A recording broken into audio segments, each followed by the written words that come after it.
In digital Marathi, जनतेच्या हक्काचं व्यासपीठ।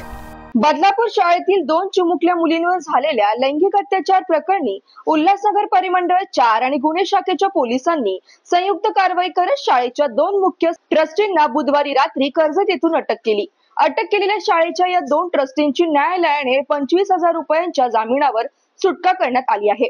मात्र न्यायालयाने या प्रकरणातील दुसऱ्या गुन्ह्यातील पोलिसांना ट्रस्टींना पुन्हा अटक करण्याचे आदेश दिले आहेत। शुक्रवारी आरोपींना पोलीस कोठडीसाठी पुन्हा न्यायालयात हजर करण्यात येणार आहे। राज्य सरकारकडून या प्रकरणावर तत्काळ कारवाई होत नसल्यामुळे मुंबई उच्च न्यायालयाने मंगळवारी तीव्र नाराजी व्यक्त केली होती। त्यानंतर बदलापूर शाळेच्या 2 ट्रस्टींना अटक करण्याची प्रक्रिया वेगाने सुरू करण्यात आली।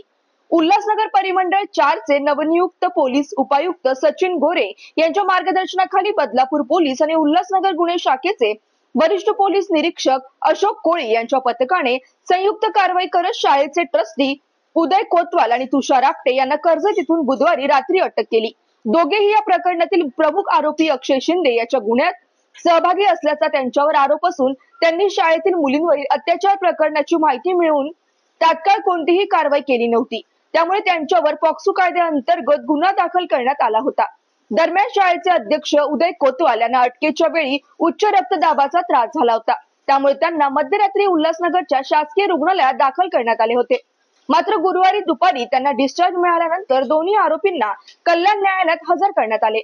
सरकारी वकील ॲडव्होकेट अश्विनी भामरे पाटील यांनी न्यायालयात युक्तिवाद करताना सांगितले की मुख्य आरोपी अक्षय शिंदे याची नियुक्ती आरोपी ट्रस्टींना कोणतीही तपासणी न करता केली होती।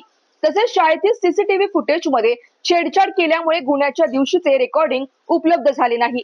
आरोपींनी 3 वेळा नोटिसा दिल्यानंतरही पोलीस चौकशीसाठी हजर राहण्यास नकार दिला होता। यामुळे ते तपासात सहकार्य करत नसल्याचे स्पष्ट होते। म्हणून या प्रकरणातील अधिक चौकशीसाठी आरोपींना पोलीस कोठडी देणे आवश्यक असल्याचे त्यांनी सांगितले। आरोपी पक्षाचे वकील चंद्रकांत सोनावणे यांनी युक्तिवाद करताना सांगितले की पॉक्सो कायद्याच्या कलम 21 अंतर्गत दाखल करण्यात आलेला गुन्हा जामीन पात्र आहे। त्यांनी केरळ आणि हिमाचल प्रदेश उच्च न्यायालयाचे आदेश दाखवत या कलमाखाली पोलीस कोठडीची आवश्यकता नसल्याचे सांगितले। सीसीटीव्ही फुटेज बाबत त्यांनी सांगितले की कॅमेरे कार्यरत होते, परंतु हार्ड डिस्कच्या तांत्रिक बिघाडामुळे रेकॉर्डिंग उपलब्ध झाले नाही। यावर आरोपींना जबाबदार धरता येणार नाही असे त्यांनी सांगितले।